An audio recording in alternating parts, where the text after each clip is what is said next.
असतो मा सद्गमय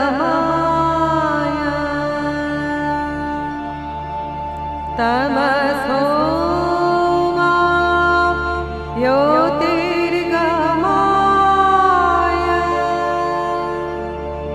मृत्योर्मम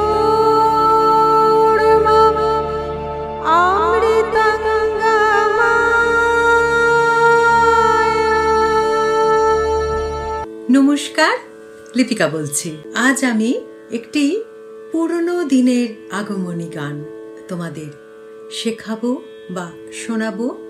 গানটি মুক্ত ছন্দেও গাওয়া যায়, তাল বাদ্য ছাড়া, আবার তালেও গাওয়া যায়। কারণ গানটি তাল বাদ্য সমেত এবং তাল বাদ্য ছাড়া দুইভাবেই গাওয়া যায়। তোমাদের ভালো নাও লাগতে পারে, আবার ভালো লাগতেও পারে। যারা একটু পুরাতনী গান শুনতে পছন্দ করো বা শিখতে পছন্দ করো, তাদের তো খুবই ভালো লাগবে। কেননা আমার মনে আছে আমি এত গয়না বেটি কোথায় পেলি শিখিয়েছিলাম, তো সেই গানটি, সেই ভিডিওটির এখনো আমি রিভিউ পাই। যারা ভীষণ খুশি হন গানটি শুনে বা শিখে। গানে যাই। কেমন করে হরের ঘরে ছিলি মা, বল মাতায় কত লোকে কত বলে, আমি শুনে প্রাণে মরে যাই। কেমন করে হরের ঘরে। উমা মায়ের কাছে এসেছে। মা তার সেই সোনার কন্যাটিকে পাঠিয়েছিলেন কৈলাসে। মায়ের মনে কোনো শান্তি নেই, কারণ তার মেয়ে না জানি কিভাবে ঘর করছে সেই আলভোলা মানুষটির সঙ্গে। এই গানে সেটারই প্রকাশ আমরা দেখতে পাই। মায়ের সেই উদ্বেগ সেটি ফুটে উঠেছে গানটির মধ্যে। কেমন করে হরের ঘরে ছিলি উমা, বল মাতায় কত লোকে কত বলে, আমি শুনে প্রাণে মরে যাই। এটি হলো স্থায়ী বা প্রথম তুক। কেমন করে হরের ঘরে ছিলি উমা, বল মাতায় কত লোকে কত বলে, আমি শুনে প্রাণে মরে যাই। কেমন করে হরের ঘরে ছিলি উমা, বল মাতায় কত লোকে কত বলে, আমি শুনে প্রাণে মরে যাই।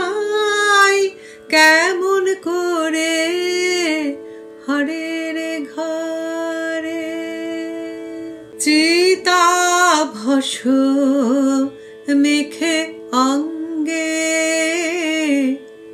জামাই ফেরে নানা রঙ্গে।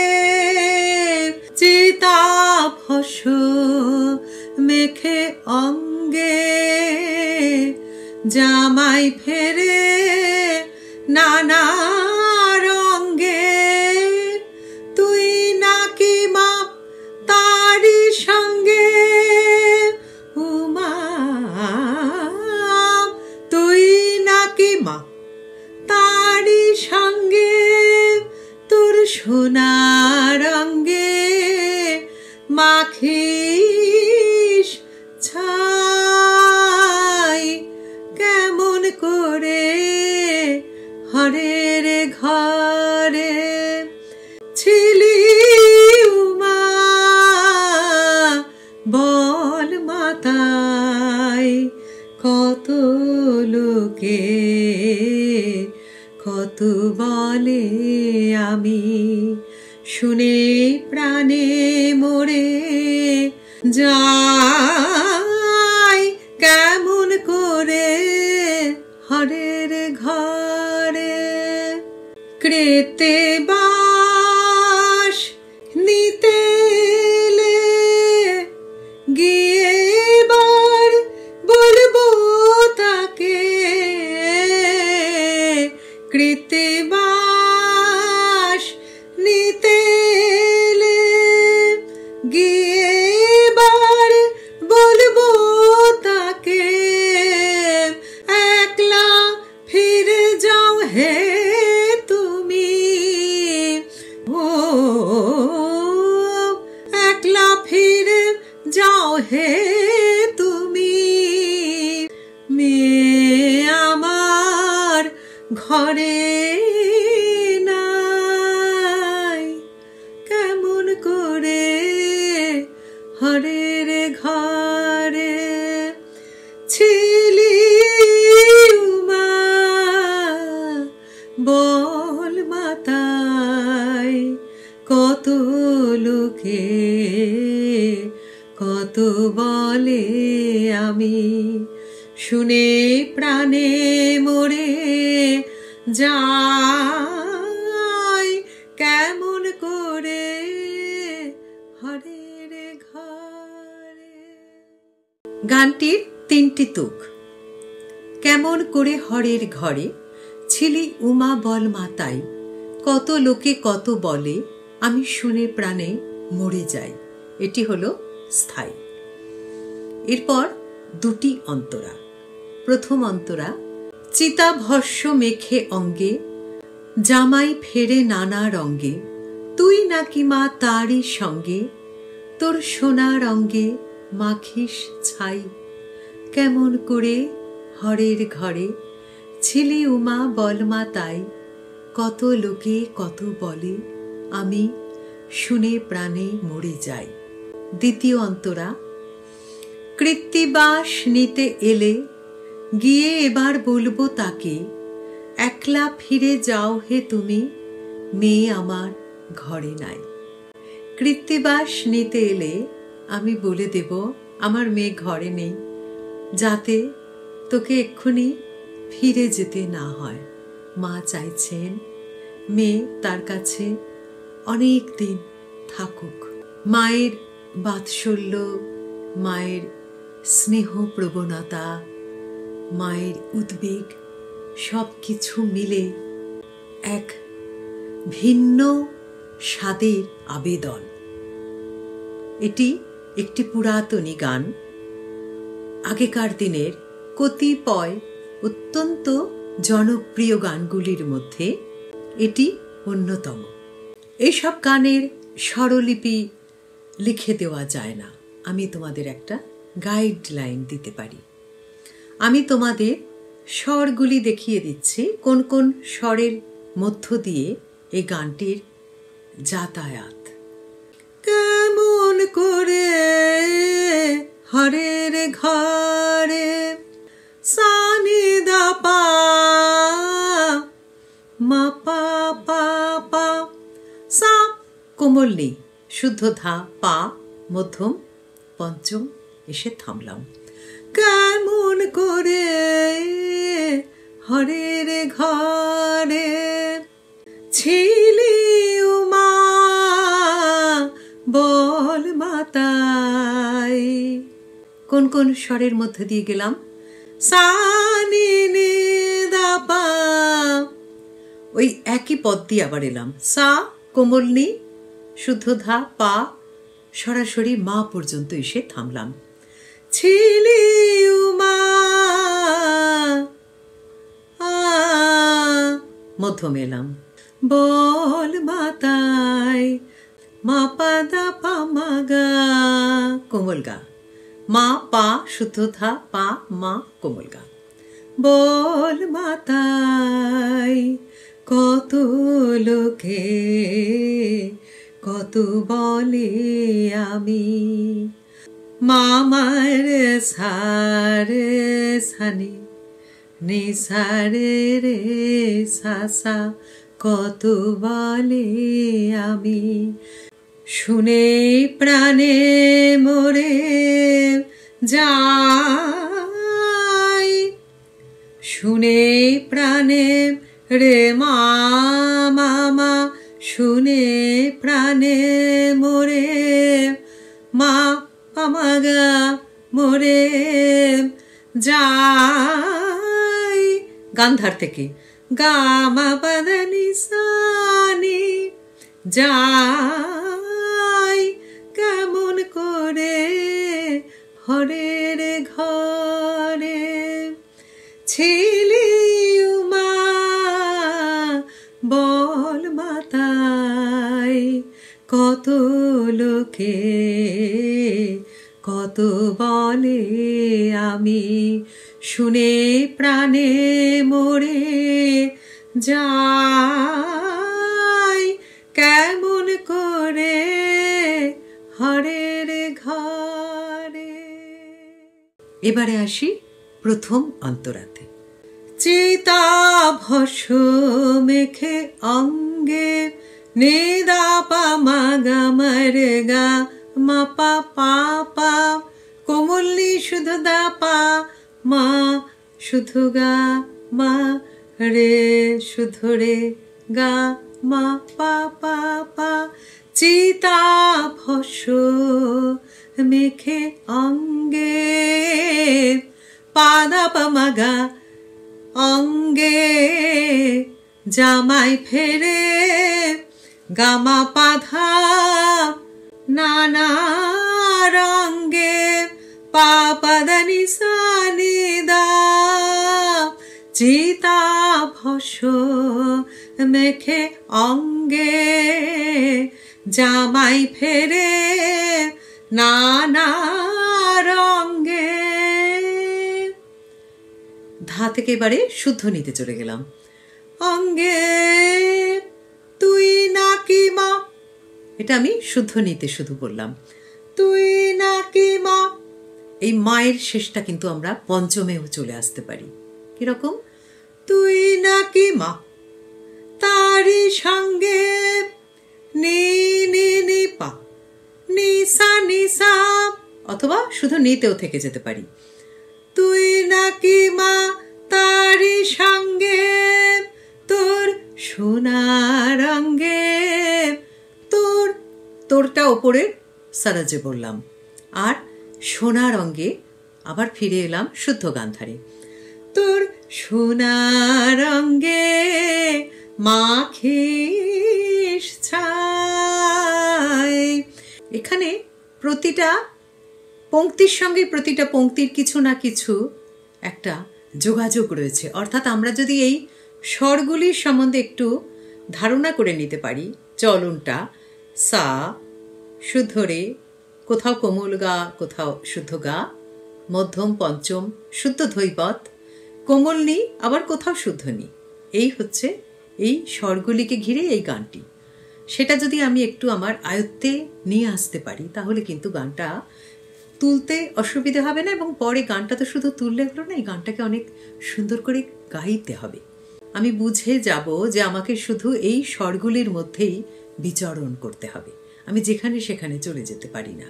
তোর সোনার রঙ্গে মাখিস ছাই গামা পাদা পাছানি দাপা কেমন করে হরের ঘরে। দ্বিতীয় অন্তরা কৃত্তিবাস নিতে এলে গিয়ে এবার বলবো তাকে। চিতা ভস্য মেখে অঙ্গে আমরা কিন্তু কোমল নিষাদ থেকে শুরু করেছিলাম। চিতা ভস্য মেখে অঙ্গে, এখানে কৃত্তিবাস নিতে এলে কিন্তু আমরা মধ্যম থেকে শুরু করছি।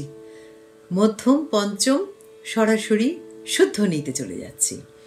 কৃত্তিবাস নিতে এলে গিয়ে এবার দানে রে রে শুদ্ধ ধা কোমল নি শুদ্ধ রে তার সপ্তাকের। গিয়ে এবার বলবো তাকে কৃত্তিবাস নিতে এলে গিয়ে এবার বলবো তাকে, বলবো রে সারে নিধাপা, বলবো তাকে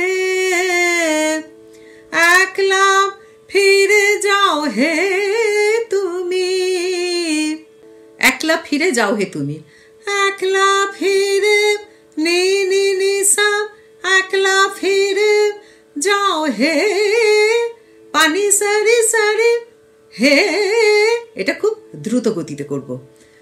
একলা ফিরে যাও হে তুমি, পানি সারে সারে কোমলনি শুদ্ধ ধা হয়ে পাতে আসবো, কিন্তু কিন্তু এত দ্রুত আসবো যে বোঝা যাবে না আমি এইগুলোর মধ্যে দিয়ে যাচ্ছি। কিরকম হবে? একলা ফিরে যাও হে তুমি, মেয়ে আমার ঘরে নাই, মেয়ে আমার ঘরে নাই, আর তোর সোনা রঙে মাখিস ছাই কিন্তু একদম হুবহু এক। মেয়ে আমার ঘরে নাই, গামা পাদা পাশানি দাপা, কেমন করে হরে রে ঘরে। মনে থাকবে? এবারে যদি গানটিকে আমি তালে বসাতে চাই, কি তালে গাইব? কেমন করে হরে রে ঘরে ছিলি উমা বল মাতাই, কত লোকে কত বলে আমি শুনে প্রাণে মরে যাই, কেমন করে হরের ঘরে। কি তালে করলাম? 1 2 3, 1 2 3, 1 2 3, 1 2 3, 1 2 3, 1 2 3। কি তাল এটা? 3-3 ছন্দ, দাদরা। আমি ইলেকট্রনিক তবলাতে একটু দাদরা তালটা বাজিয়ে দেখি আমরা পারি কিনা। ধা ধে না না তে না, কেমন করে হরের ঘরে ছিলি উমা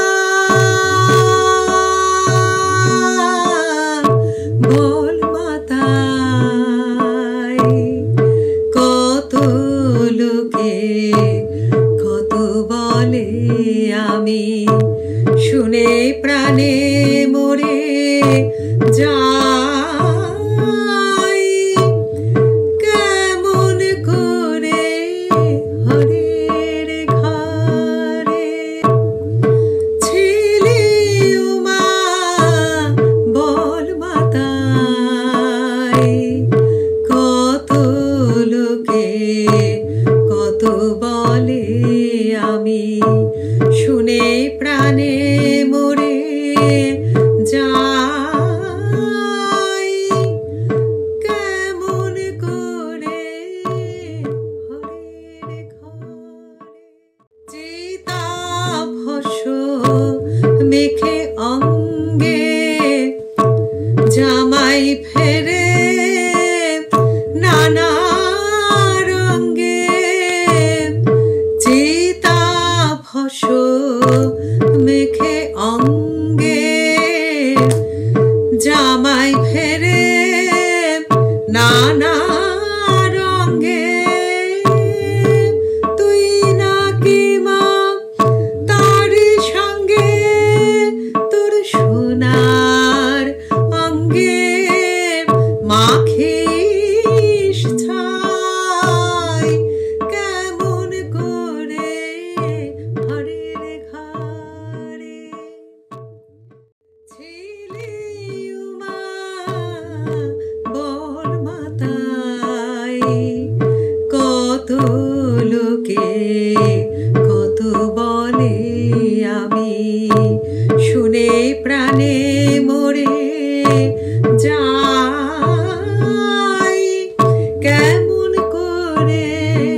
একটু কাজও করতে পারি এই জায়গাটায়, ওই স্বরগুলোর মধ্যে দিয়ে কিন্তু। হ্যাঁ, দেখো আমি কিরকম করছি।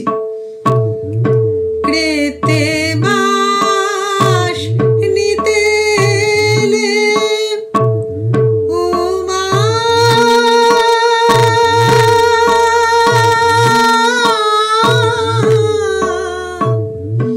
ক্রেতে বাস নিতে এলে এবার বলবো তাকে, একলা ফিরে যাও হে তুমি, একলা ফিরে যাও হে তুমি। মেয়ে আমার ঘরে নাই, কেমন করে হরের ঘরে ছিলি উমা, বল বাতাই কত লোকে কত বলে, আমি শুনে প্রাণে মরে যাই, কেমন করে হরের ঘরে। মনে হতে পারে এটা তো ভীষণ কঠিন, তাল বাজছে, আপনি তো নিজের মতো করছেন, কি করেই বা ফিরে আসছেন, কোথায় সোম চলে যাচ্ছে কিছুই তো বুঝতে পারছি না। না না, এটা ভীষণ শক্ত গান, খুব কঠিন, এটা পারবো না। এই ধারণাটা হওয়ার জন্য কিন্তু আমি দায়ী, কারণ আমি তোমাদের হ্যান্ডিক্যাপ্ট করে দিয়েছি, তোমরা প্রতিবন্ধী হয়ে গেছো। কিসের প্রতিবন্ধকতা? কারণ আমি একটি স্বরলিপি তোমাদের সামনে তুলে ধরি এবং তোমরা সেটি হুবহু ফলো করে গানটি অন্ধের মতো তুলে নাও, আর তারপর কয়েকবার শুনে সেটিকে রপ্ত করার চেষ্টা করো। তাতে ক্ষতিটা যেটা হয়ে যায়, আমি অনেকবার অনেক ক্লাসে কথাটি বলেছি, ক্ষতিটা যেটা হয়ে যায় সেটা হলো কোনো দিনই কোনো গান শুনে নিজে নিজে সেটা সুর খুঁজে খুঁজে, স্বর খুঁজে খুঁজে গানটিকে শেখার প্রবণতাটি তোমাদের আর থাকবে না। তোমরা সবসময় মেড ইন ইজি পথ খুঁজবে। তাই আমার মনে হয় এই একটি গান এইভাবে একবার শেখো। যদি কারোর অসুবিধে হয়, স্ক্রিনে তো আমার 2টি ফোন নাম্বারই দেওয়া থাকে, 2টি হোয়াটসঅ্যাপ নাম্বার, যে কেউ আমার সঙ্গে যোগাযোগ করতে পারো এবং আমি খুব সহজভাবে তাদের সঙ্গে কমিউনিকেট করি। আমার কোনো ভ্যানিটি নেই, আমার কোনো অ্যাসিস্ট্যান্ট নেই, সব ফোন আমি নিজেই ধরি। আমি অত্যন্ত সাধারণ মানের একটি জীবন কাটাই। তাই তোমরা নির্দ্বিধায় ফোন করে বলো কোনখানটায় তোমার করতে কি অসুবিধে হচ্ছে। প্রয়োজন হলে আমি একদিন ভিডিও কলে তোমরা হারমোনিয়াম নিয়ে বসবে, আমি সেখানে যার যেটি অসুবিধে হচ্ছে দেখিয়ে দেব যে এইটা করো বা ওইটা বাজাও। তাই আমার মনে হয় শিখলে কিন্তু সঠিক পদ্ধতিতেই শেখা দরকার, যে শেখাটা সাস্টেন করবে। আজ শিখলাম, কাল ভুলে গেলাম এবং সবসময় একটা খাতা বগলে করে আমায় ঘুরতে হবে এই স্বরলিপিটি নিয়ে, না হলে আমি একদম একটা লাইনও গাইতে পারবো না, সেটা যেন না হয়। এই শেখার সময় যদি এইভাবে স্বর খুঁজে খুঁজে আমি নিজে গানটি তুলি এবং শিখি, আমি একদম চ্যালেঞ্জ করে বলতে পারি এই গান তোমরা জীবনেও ভুলবে না। আমি এইভাবে শিখেছিলাম কত আগে, 1979-80 সেই সময় আমার শেখাই সব গান। এবং দেখো আমার কোনো লেখা নেই, কোনো খাতা নেই, কিচ্ছু নেই, সব লেখাটা এই বুকের ভেতরে। সেই মননে নিয়ে নিতে হবে গানটি। প্লিজ আমার কথা শুনে করো, খুব ভালো হবে। এবং আমি দেখেছি একটা প্রবণতা, স্বরলিপিটা দিয়ে দিন, ভালো করে গেয়ে দিন। আমার সবথেকে মজা লাগে যারা আমার কাছে পার্সোনালি শেখে, তাদের আবদার হলো স্বরলিপি দিন, শিখিয়ে দিন, এরপর গেয়ে আবার ওটা একবার রেকর্ডও করে দিন। আমি শুধু ওই রেকর্ডটা শুনবো আর বারবার প্র্যাকটিস করব। তোমরা জানো ধ্রুপদ আশ্রমে, ডাগরবাণী ধ্রুপদ আশ্রমে আমি কিছুদিন ক্লাস করেছিলাম।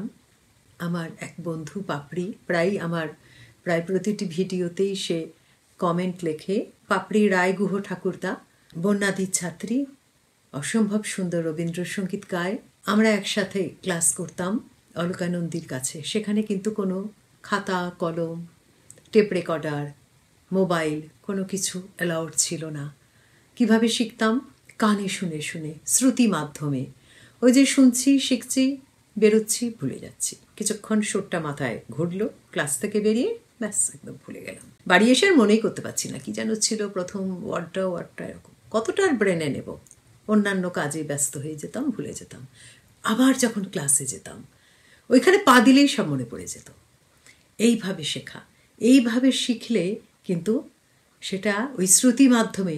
আগেকার দিনের কিন্তু গুরু পরম্পরা, আমাদের যে শিক্ষার যে প্রথাগত শিক্ষা পদ্ধতি, সেটা কিন্তু গুরু পরম্পরা, অর্থাৎ কানে শুনে শেখা। তোমরা একবার অন্তত এই গানটা দিয়ে শুরু করো।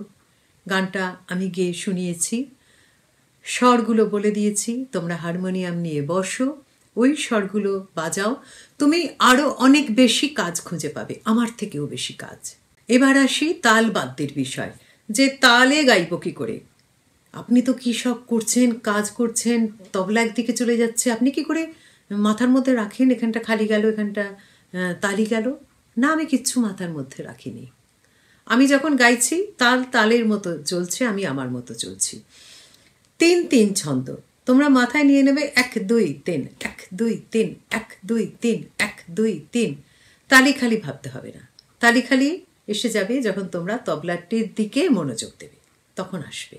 যখন গানের মধ্যে তুমি ডুবে গিয়ে গাইছো, তখন তুমি শুধু 1-2-3, 1-2-3 ছন্দটা মাথায় রাখো, দেখো হয়ে যাবে। এই যে 1-2-3, 1-2-3, আমি আমার মতো ধরে নেব। কেমন? আমি আর এটাকে দেখছি না। কেমন করে হরের ঘরে ছিলি উমা বল মাতাই, কত লোকে কত বলে, আমি শুনে প্রাণে মরে যাই। কেমন করে হরের ঘরে 1-2-3, 1-2-3, কেমন করে হরের ঘরে ছিলি উমা বল মাতাই, কত লোকে কত বলে, আমি শুনে প্রাণে মরে যাই। কেমন করে হরের ঘরে। একটি পুরাতনী, খুব জনপ্রিয়, বিখ্যাত গান আজ আমি তোমাদের শেখালাম। ভয় পেও না, কারণ তোমাদের এখন রবীন্দ্রসঙ্গীতে তোমরা 5th সেমিস্টারে চলছ। শাস্ত্রীয় সঙ্গীতের সম্পূর্ণ শিক্ষাক্রম তোমাদের সম্পন্ন হয়েছে। তাই যারা একদম প্রথম থেকে আমার প্রতিটি ক্লাস ফলো করে করে এসেছ, তাদের কাছে কিন্তু আজকের এই গানটি অত্যন্ত সহজ আমার মনে হয় না। তাদের বেগ পেতে হবে। আর অন্যদের জন্য আমি বলবো, যারা নতুন কিছুদিন আমার ক্লাস ফলো করছো, ভয় পেও না, চলো না, দেখা তো যাক, এত ভয়ের কি আছে, ঢুকে তো পড়ি। তাল তো দাদরা, 1-2-3, 1-2-3, কেমন করে হরের ঘরে ছিলি উমা বল মাতাই। কেন এরকম করে হবে না? আমি তো যদি একটা নোটেশন লিখতাম, আমি তো এইভাবেই ভেবে লিখতাম, কেমন করে হরের ঘরে। সেটা তোমরা একটু চেষ্টা করো না, না হলে তো আমি আছি। কেমন? পুজো সবার ভীষণ সুন্দর কাটুক। আজ নবরাত্রির পুণ্য লগ্নে তোমাদের সকলকে জানাই শারদীয়া শুভেচ্ছা। ভালো থেকো সবাই। পুজোতে মায়ের কাছে প্রার্থনা করো আমাদের সমস্যা যেন দূর হয়, মা যেন আমাদের এই বছর অন্তত এটুকুই আশীর্বাদ করেন, আমরা যেন ভালো থাকি। আজ সমগ্র পৃথিবীব্যাপী এক উচাটন সময় চলছে। কোথাও যুদ্ধ, কোথাও বন্যা, কোথাও গ্লোবাল ওয়ার্মিংয়ের ধাক্কা। ইভেন ইউরোপেও এবার অনেক আগে আগে শীত এসে গেছে। এই সময় কিন্তু অন্যান্য বছর এত ঠান্ডা পড়ে না। আমাদের এখানে এখন আজ 4 ডিগ্রি সেলসিয়াস। দুর্গা পুজোয় আমরা পুজোর মতো করে গান শিখব, গাইব, শোনাব, পরিবেশন করব, সবই করব, শুধু ভয় পাবো না। আজ আসি, ভালো থেকো সবাই। দেখা হবে আবার দশমীর পুণ্য লগ্নে। हसतो